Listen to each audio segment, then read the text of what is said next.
بسم الله الرحمن الرحيم والصلاة والسلام على رسول الله صلى الله عليه وسلم. طيب خلينا نتكلم دلوقتي عن البروجرامينج. وما دام هنتكلم عن البروجرامينج اللي انت اصلا جاي عشان تتعلمه بشكل عام، يبقى لازم تسأل سؤالين مهمين. السؤالين دول لازم تجاوب عليهم. السؤال الاول وات از بروجرامينج، يعني ايه برمجة؟ ايه هي البرمجة بشكل عام؟ وقلنا احنا بنجاوب على اي سؤال حاول تجاوب عليه بشكل مجرد من غير ما تدخل في التفاصيل بتاعته. جاوبه من فوق، اعرف هو ايه، وبعد كده في الاول وفي الاخر انت الاحتكاك بتاعك بيصب في التعريف اللي احنا اتكلمنا عليه. تمام؟ زي ما قلنا ان الكمبيوتر عبارة عن انبوت، بروسيسنج، ميموري، واوتبوت. فاي حاجه بتحقق الكلام ده فبنقول عليها كمبيوتر. برضو يعني ايه برمجه بشكل عام؟ واي حاجه بتحقق كونسبت البرمجه تبقى برمجه، صح كده؟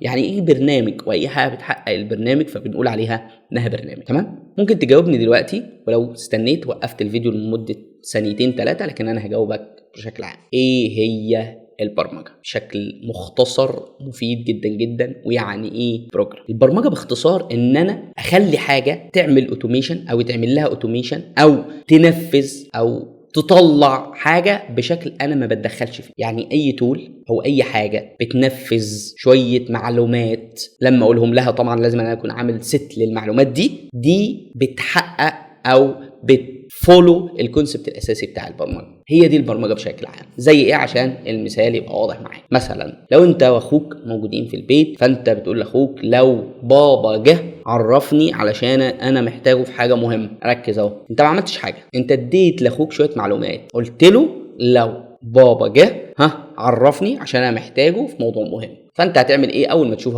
اخوك؟ بقى هيعمل ايه اول ما يشوف بابا؟ ركز معايا، هيشوف بابا الاول، شافه، وبعد ما شافه هيروح لاخوه، هيروح لك عشان يعرفك ان بابا جه. فانت بعد كده هتروح لبابا عشان تكلمه في حاجه مهمه. انت هنا ما اتدخلتش، الموضوع كله مع اخوك اتبرمج. هنا في برمجه حصلت، برمجه دلوقتي شويه معلومات تمت واتنفذت بدون تدخلك اهو، الا في وقت لو انت جزء من البرنامج اللي هيتم بقى، وده اللي هنتكلم فيه دلوقتي بعد شويه. فالبرمجه عمليه اوتوميشن بتحصل من غير تدخل منك انت بشكل عام. دي البرمجه. حلو، فاي اوتوميشن بيحصل فبنقول عليه ايه؟ برمجه. ده اتبرمج عشان يعمل حاجه معينه، ده اللي احنا بنقوله، صح؟ طب يعني ايه برنامج؟ البرنامج بقى هي المعلومات بقى اللي انت قلتها لاخوك دي، بس مترتبه، مش كده وخلاص. يعني انت قلت لاخوك لو بابا جه عرفني عشان انا محتاجه في حاجه مهمه، دول شويه معلومات. اول حاجه لازم بابا موجود اصلا، معادل بابا ده داتا بالنسبه للكمبيوتر بعد كده، او بالنسبه لاخوك في بابا وهو عارف بابا طبعا. بعد كده لو جه فهو جه وحضر بالنسبه لك، عرفني فيروح لك عشان يعرفك علشان انا عاوزه في حاجه مهمه. فانت هتخرج بعد كده عشان تكلم بابا. في شويه اوامر، شويه معلومات مترتبين. يعني هو ما ينفعش يجي يقول لك ان بابا جه من غير ما يكون بابا جه.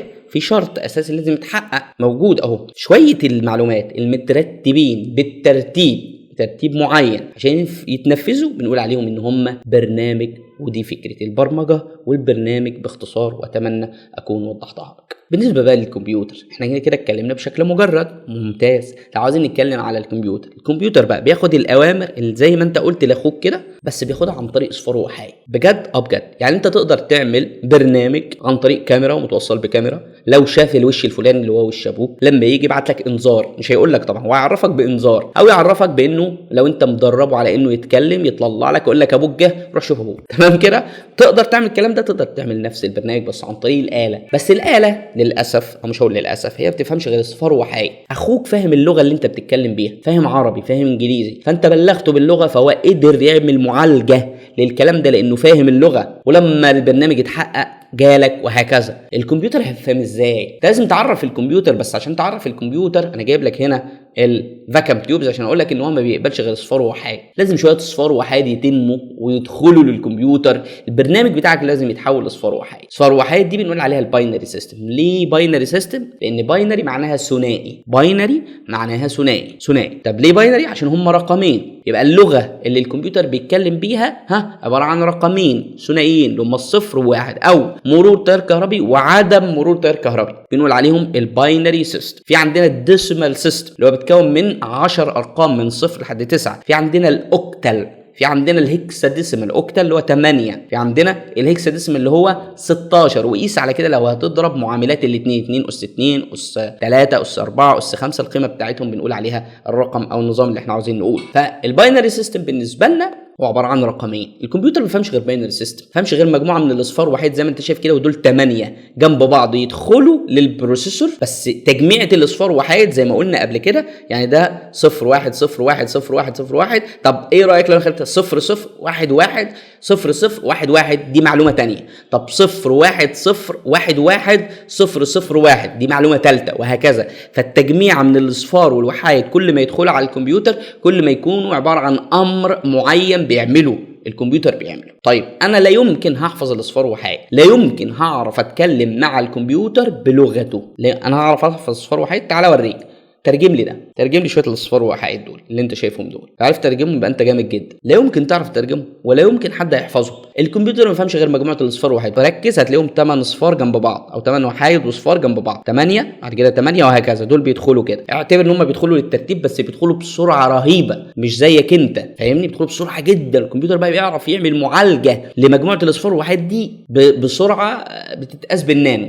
اوكي طب حلو جدا. ترجمهم، تقدر تترجمهم دلوقتي؟ لا يمكن تترجمهم. طب تخيل انا عاوز اعمل مقاله كبيره كده طويله عريضه، هيعرف يترجمهم؟ ما هو المقاله ما بتدخلش الكمبيوتر على انها مقاله، المقاله بتدخل على انها ايه؟ عباره عن شويه اصفار وحيد. طب ازاي بقى انا هكلم الكمبيوتر باصفار وحيد؟ لا يمكن اعرف اكلم الكمبيوتر باصفار وحيد. ترجمت اللي قدامك ده الكلمتين اللي انت شايفهم دول. ايراسوفت is a company for educational and software solutions. شركه ايراسوفت عباره عن شركه بتاعه تعليم او تدريب بشكل عام وسوفت وير وحلول برمجيه. سوفت وير سوليوشنز يعني حلول برمجيه. هو ده. هل انا اعرف احفظ اصفار وحيد؟ لا يمكن، لكن اقدر اتعلم انجليزي واحفظ الكلمه دي. لو اتعلمت الانجليزي هي لغه، وانا مش هكلم الكمبيوتر غير بالكلام ده. يعني لازم ادخل له الكلام ده. انا دخلت فعلا للكمبيوتر على فكره الكلام ده وجبت منه الباينري سيستم. انا ما قدرتش اكتبه بنفسي انا كمان يعني، لا انا استخدمت تول عشان احول الكلام ده الباينري سيستم، وبعد كده جبته لك وقلت لك والله شوف دول وترجمه. فلا يمكن اي حد يترجمه. تمام؟ فانا محتاج اكلم الكمبيوتر بلغتي، بس لغتي دي لازم تتحول للغه الكمبيوتر. كده في وسيط في النص، وسيط بيبقى موجود ياخد مني اللغه بتاعتي، اكلم الكمبيوتر بس اكتب لغتي، وبعد كده تتحول للغه الكمبيوتر عشان الكمبيوتر ينفذها. وهنا كان اللجوء الى لغات البرمجه. في وسيط في النص بقى مش محتاجين نتكلم عليه دلوقتي، هو هيبقى ليه فيديو منفصل، الانتربريتر والكومبايلر بشكل عام ان شاء الله. فالكمبيوتر دلوقتي عشان تكلمه فانا محتاج لغه برمجه، محتاج وسيط. زي انا دلوقتي عاوز اكلم واحد صيني مثلا، الصيني ده بيتكلم صيني بس انا ما بفهمش صيني، وهو الصيني ما بيفهمش عربي، فمحتاجين مترجم في النص. المترجم ده ياخد العربي بتاعي يحوله للصيني، وياخد من الصيني يحوله للعربي ويكلمني. ده اللي بتعمل لغات البرمجه بشكل عام يعني، او الكومبايلرز بقى والحاجات الخاصه بلغات البرمجه. لغات البرمجه انا بقدر اكتب لغه البرمجه. لغه البرمجه دي بتترجم الى الاله، بعد كده الاله بترد عليا بصفار وحيد او بترد على الاوتبوت ديفايسز بصفار وحيد، وبعد كده الصفار وحيد دي تتحول الى حاجه انا اقدر افهمها او اقدر اشوفها واقدر المسها واتيفر بالظبط على الاوتبوت ديفايسز. تمام؟ يبقى لغه البرمجه هي وسيط بيني وبين الاله، وده الاحتياج بتاعنا. يبقى احنا كنا محتاجين احنا نتكلم مع الكمبيوتر، فاحتاجنا الوسيط او احتاجنا الحاجه نعرف نتكلم بيها، فاتكلمنا عن طريق لغات البرمجه زي ما انت شايف: بايثون، جافا، بي اتش بي، جافا سكريبت، سي بلس بلس، سكالا، روبي، سي شارب. نود ما هياش لغه برمجه، نود جي اس دي مش لغه برمجه، دي ران تايم انفايرمنت مش لغه برمجه. اوكي؟ هنجاوب بعد كده على السؤال الخاص بالبروجرام. احنا جاوبنا عليه بالفعل وقلنا ان البرنامج هو مجموعه من الاوامر اللي بتتنفذ تباعا عشان الكمبيوتر يعملها. وركز، مش شرط الكمبيوتر، احنا حكينا البرنامج بشكل عام. البرامج زي ما قلت لك ايه اللي هتعمله مع اخوك، تمام كده؟